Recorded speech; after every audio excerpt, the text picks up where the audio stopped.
मेरी पत्नी रोज मुझे पनीर मंगवाती थी, लेकिन सुबह तक ना जान वह सर पनीर किधर चला जाता था। जब मैं उसे पूछता तो वह कहती बिल्ली का गई। जब मैं सुबह उठाती तो यूं लगती जैसे कोई 16 साल की लड़की हो। एक दिन मैं रात को सो रहा था, मेरी पत्नी को लगा कि मैं गहरी नींद में हूं। वह उठकर बाहर गई, भी उसके पीछे गया। किचन का मंजर देखकर मेरी जान ही निकाल गई। मेरा नाम अशोक है।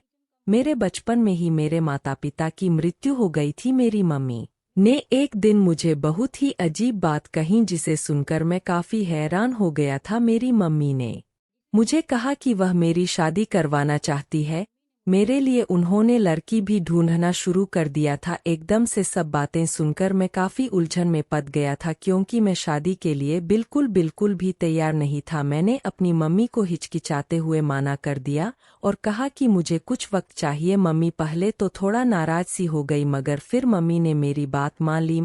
बहुत हैरान था कि मम्मी ने मुझे लड़की के बारे में बताया भी नहीं था और सिर्फ यही कहा था कि जो भी लड़की है तुम्हें पसंद आएगी। मैं सर दिन इसके बारे में सोचता रहा और रात हो गई। रात को मैं अपने कमरे में लेट हुआ था कि मेरी छोटी बहन भगती हुई अंदर आई। उसकी सांस फूली हुई थी। उसकी यह हालात देखकर मैं घबरा गया और पूछा कि क्या हुआ आशा। उसने जो खबर मुझे सुने उसे सुनकर मेरी तो जैसे जान ही निकाल गई। मेरी छोटी बहन ने बताया कि मम्मी की तबीयत एकदम से बहुत खराब हो गई है। डर गया और बाकर उसके साथ मम्मी के कमरे में गया तो वहां मम्मी जमीन पर बेहोश पड़ी थी। मैं मम्मी मम्मी पुकारते मम्मी तो आवाज लगता रहा, मगर मम्मी चुप रही। मेरी बड़ी बहन ने जल्दी से एम्बुलेंस को कॉल की और थोड़ी देर में ही एम्बुलेंस से गई और मेरी बड़ी बहन मम्मी को लेकर अस्पताल चले गए। डॉक्टर ने मेरी मम्मी का चेकअप किया और बताया कि मेरी मम्मी को दिल का दौरा पड़ा है। सुबह मेरी मम्मी की तबीयत थोड़ी बहुत अच्छी हुई थी तो डॉक्टर ने हमें कहा कि हम मम्मी को टेंशन नहीं देंगे, क्योंकि उनको फिर से दिल का दौरा भी पड़ सकता है। हम सब मम्मी की सेवा करने लगे। फिर एक दिन मम्मी ने मेरे सर पर हाथ रखा और खाने लगे कि बेटा, मेरी जिंदगी के दिन ना जान कितने बाकी है।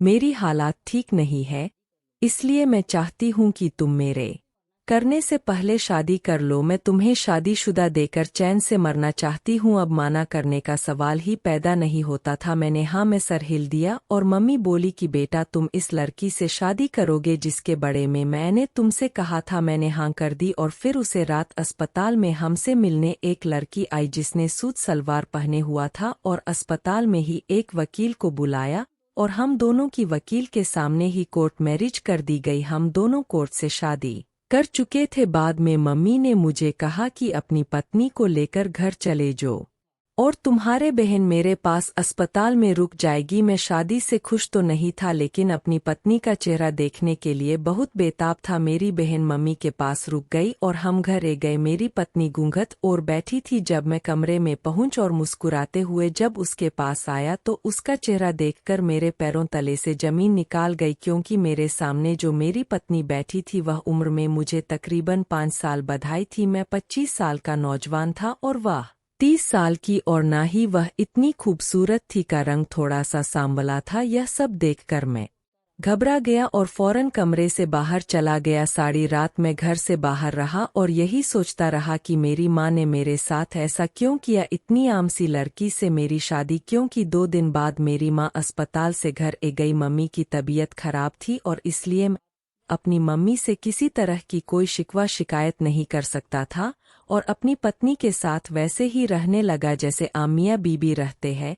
मेरी पत्नी मुझे पसंद तो नहीं थी, मगर वह बहुत ही अच्छी थी। कुछ ही दोनों में उसने अपने व्यवहार से मेरा दिल जीतना शुरू कर दिया था। वह मेरे लिए वक्त पर खाना बनती, जब मैं घर आता तो पानी भी पिलाता, मेरे कपड़े वक्त पर धोती और प्रेस कर देती, सारे घर के काम बकायदा जी लगाकर किया करती। मेरी माँ और मेरी बहनों का भी ख्याल रखती थी। मुझे अब धीरे धीरे मेरी पति पत्नी थोड़ी अच्छी लगे लगी थी। मुझे उसे बात का गुस्सा था कि वह मुझे 5 साल बड़ी है।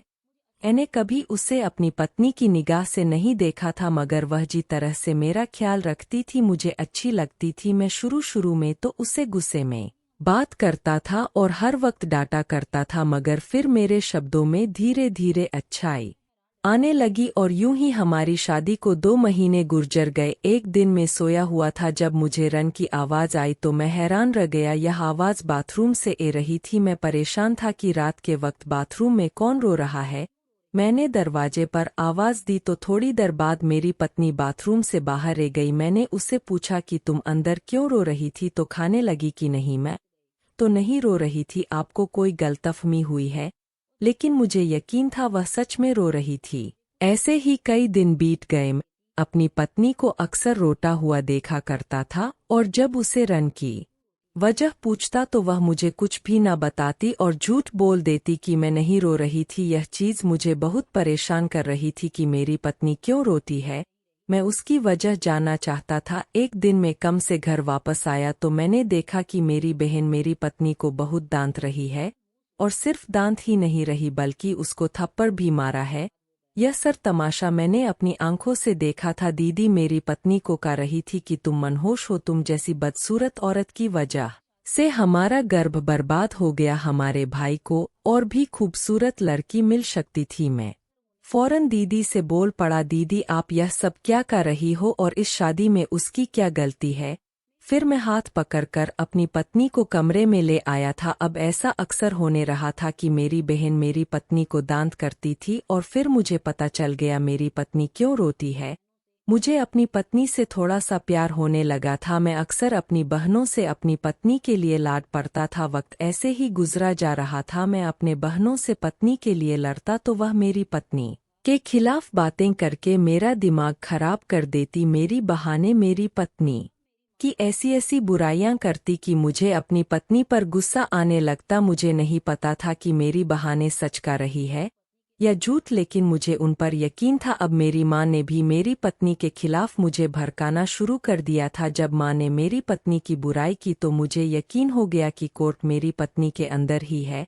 उसे रात मैंने अपनी पत्नी को बहुत डांटा था। मुझे दुख हुआ था मगर क्या करता, वह चुपचाप बैठी मेरी डांट सहती रही। पर मेरी पत्नी के खिलाफ मेरी बहनों की शिकायत बहाने लगी थी। मैं भी अब पत्नी से टांगे गया। एक दिन मेरे दीदी मेरे पास आई और उन्होंने आकर मुझे बहुत ही अजीब बात कही, जिसे सुनकर मुझे बहुत गुस्सा आया। दीदी ने मुझे कहा कि तुम अपनी पत्नी को छोड़ दो। यह सुनकर मेरा दिमाग थोड़ा सा घूम गया। मैंने दीदी से कहा कि ऐसा कैसे कर सकता हूँ। दीदी ने मुझे कहा कि वह मम्मी को माना लगी और मेरी शादी अपनी सहेली से करवा देगी। मैं पहले तो नहीं माना मगर 3 दिन बाद दीदी ने मुझे कहा कि उन्होंने मम्मी को भी माना लिया है।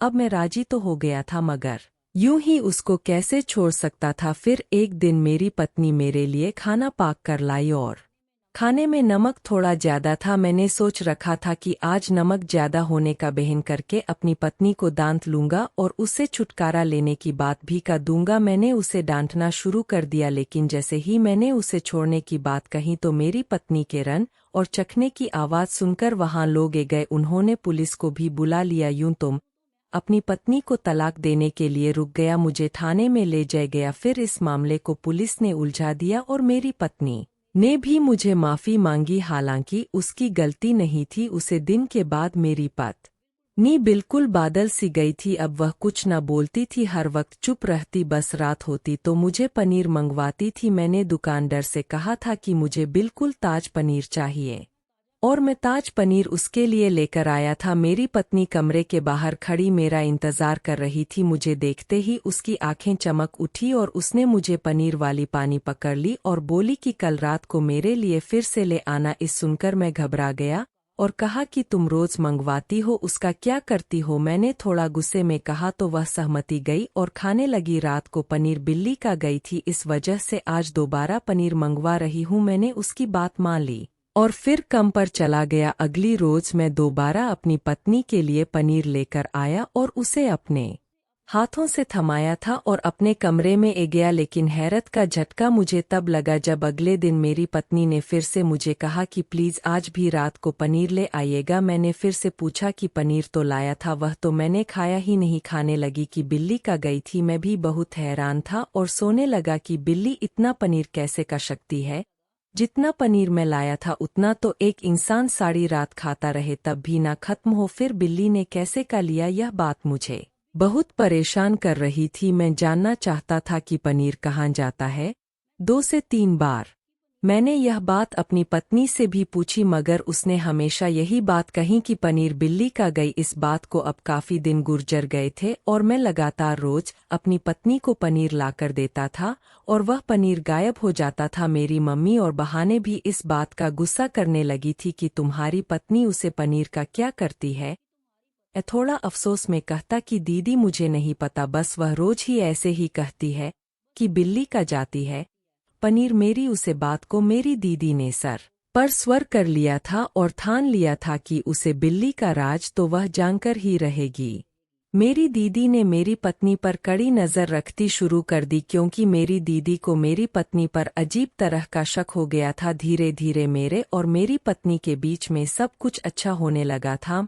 अब उसे दांत नहीं था, उसका ख्याल रखना था और खुद अपनी खुशी से रोज रात को पनीर लाकर था। मेरी माँ और बहाने अब अगर मेरी पत्नी के खिलाफ कुछ भी कहती तो मुझे फर्क नहीं पड़ता, उनकी किसी बात पर भी यकीन नहीं करता। मेरी बहाने भी इस बात पर हैरान थी कि उसको एकदम से क्या हो गया है और ये अचानक जोरों का गुलाम कैसे बन गया। मुझे भी अंदाज नहीं था कि मेरे साथ हो क्या रहा है।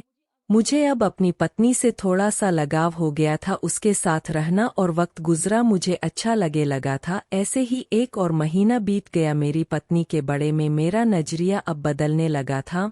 जब भी सुबह जाती तो मुझे 18:19 साल की एक लड़की जैसी जवान लगती। अब मुझे अपनी पत्नी बहुत खूबसूरत लगती थी, जैसे वह कहानी की परी हो। पर बहुत हैरान होता था कि उसे हसीन लड़की को मैं मारा करता था। मैंने अपनी पत्नी से अपने उसके साथ बीते हुए कल की माफी भी मांगी। अब हर वक्त पत्नी के पास रहने का मेरा दिल करता था। मैं न सिर्फ हर वक्त उसके साथ राहत बल्कि अब मुझे उसकी सेवा करना भी अच्छा लगता था। मैं उसके लिए खाना पकता था और उसके सारे काम करता था और उसको कोई कम नहीं करने देता था। मेरी बहन और माँ यह सब देखकर बहुत गुस्से में आ गई थी और मुझे हरी खोटी सुनती। मैं उनसे लाड पड़ना और कहता कि अपनी पत्नी के बड़े में एक शब्द भी नहीं सुनूंगा। मेरी माँ मुझे कहती कि उसे वक्त को याद करो जब तुम चारों बहन भाइयों को इस दुनिया में अकेला छोड़कर चला गया था। तब मैंने तुमको अपने खून पसीने की कमाई से खिलाया और जवान किया और आज तुम अपनी पत्नी के खाने पर हम लोगों से लड़ते हो। मैं कहता कि मम्मी कुछ भी कहो मगर मेरी पत्नी को कोई तकलीफ ना दो। अब मैंने और मेरी पत्नी ने बहुत सा लिया है।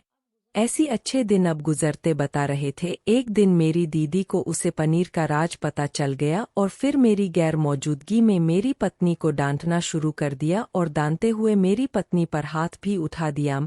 जब वहां पहुंच तो मेरी दीदी ने मुझे भी वह राज बताकर अपनी तरफ करने की कोशिश की मगर यह सब देखकर अपने दीदी पर गुस्से से बाहर हो गया और मैंने गुस्से में अपनी बहन को घर से धक्के मारकर बाहर निकाल दिया। दीदी चिल्लाती रही मगर मैंने दीदी की एक ना सुनी। मेरी छोटी बहन और माँ भी रोती रही मगर मैंने कहा कि तुम में से किसी को जाना हो तो चले जो। मेरी माँ पहले ही बीमार थी। यह सब देखकर बिस्तर को गई। मेरी छोटी बहन चुप करके अपना सर दिन कम किया करती और किसी से कोई बात ना करती थी। माँ तो अब हुई होकर चारपाई पर पड़ी रहती और मैं अपनी पत्नी की सेवा में बिजी राहत। सर दिन उसका ख्याल रखना और रात को उसके लिए पनीर लेकर आता।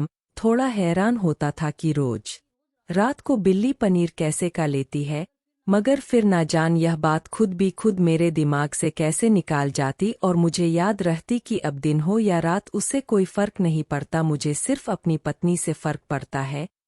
हर वक्त उसके साथ रहना चाहता था, उसके साथ के सिवा मुझे इस दुनिया में कुछ भी पसंद नहीं था। मेरे साथ एक अजीब घटना हुई। मेरा एक दोस्त था जो जादू टोना और इन सब का बहुत ज्यादा ज्ञान रखना था क्योंकि वह एक बाबा का केला था। उसे मिलकर मैं बहुत खुश हुआ और उसकी बटन में इतना व्यस्त हो गया और एक दिन वह मुझे अपने बाबा जी के पास ले गया। मैं उनसे मिलकर भी बहुत खुश हुआ। मुझे महसूस हुआ कि अब मेरे दिल में अपनी बीबी से मिलने का थोड़ा सा जज्बा कम हो गया। उसे रात मैंने दुकान पर डर तक कम किया था, नहीं तो रोज शाम होते ही जल्दी से घर ए जाता था। आज भी जब मैं घर पहुंच तो मेरी पत्नी हमेशा की तरह मेरा इंतजार कर रही थी। मैंने पनीर का थैला उसे पकड़ा और आराम करने अपने कमरे में चला गया। आज मुझे नींद भी नहीं आ रही थी बल्कि उसे बात का एहसास हो रहा था कि अपनी माँ और बहनों के साथ मैंने कैसा सलूक किया। यही सब सोचते हुए मैं आंखें बैंड किया हुए लेट रहा। फिर एक अजीब घटना हुई। मेरी पत्नी आधी रात के वक्त बिस्तर से उठी और मुझे गौर से देखा। जब उसे यकीन हो गया कि मैं सो रहा हूं तो मैं बिस्तर से उठी और कमरे से बाहर चली गई। मैं भी हैरान था कि मेरी पत्नी कहाँ जा रही है।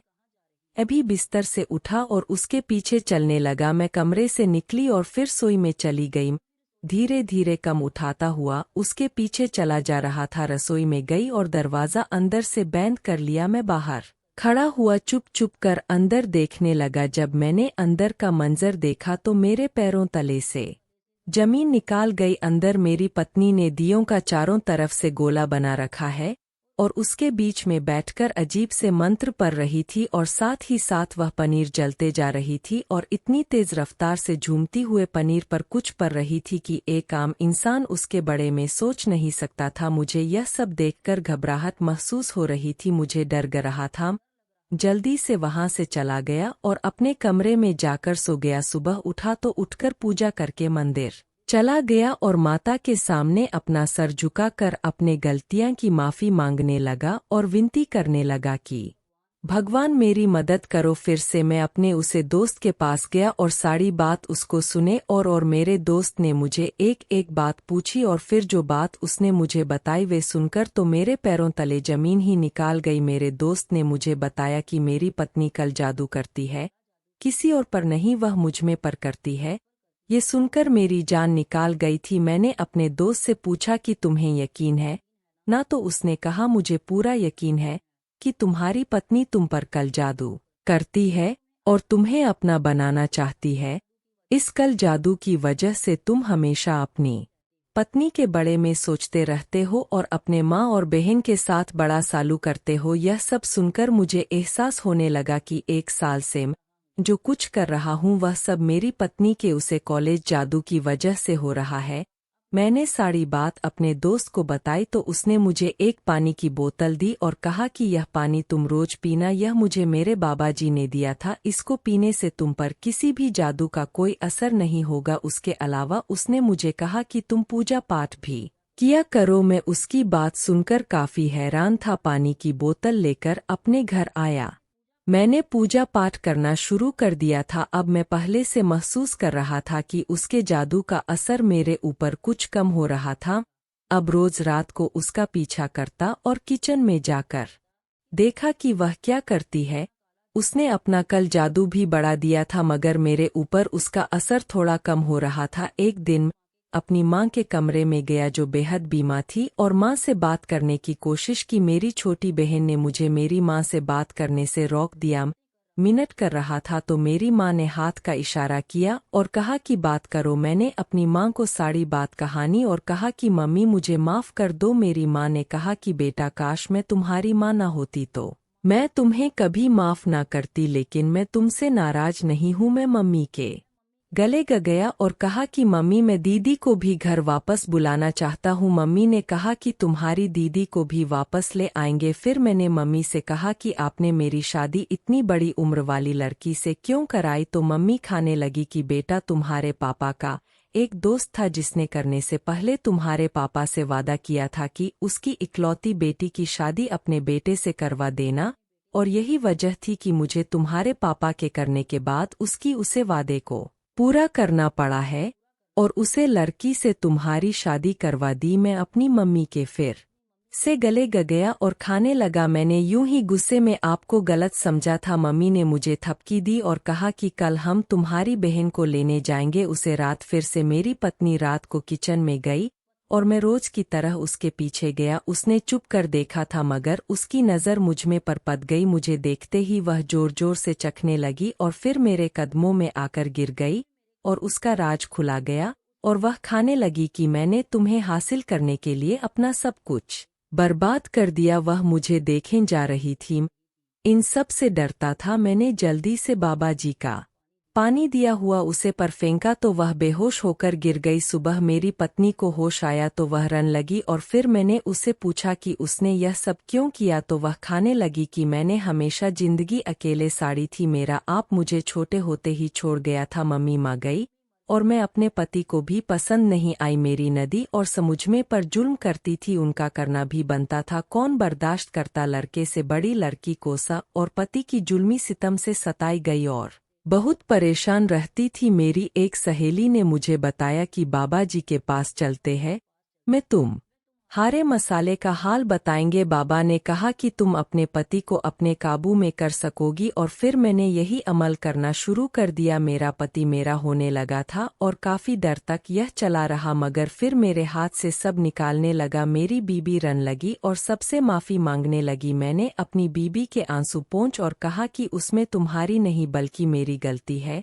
मैंने अपनी पत्नी को माफ कर दिया। मेरी मम्मी और बहनों ने भी मेरी पत्नी को माफ कर दिया। मैं कुछ दिन के बाद अपनी पत्नी से माफी मांगकर उसे भी गली आया। अब मैं अपनी पत्नी से नफरत नहीं करता था बल्कि उसे दिल से काबूल कर चुका था। काश मैं यह सब पहले समझ जाता और मेरी पत्नी को यह कम ना उठाना पड़ता। अगर आपको वीडियो पसंद आए तो लाइक और सब्सक्राइब करना न भूलें।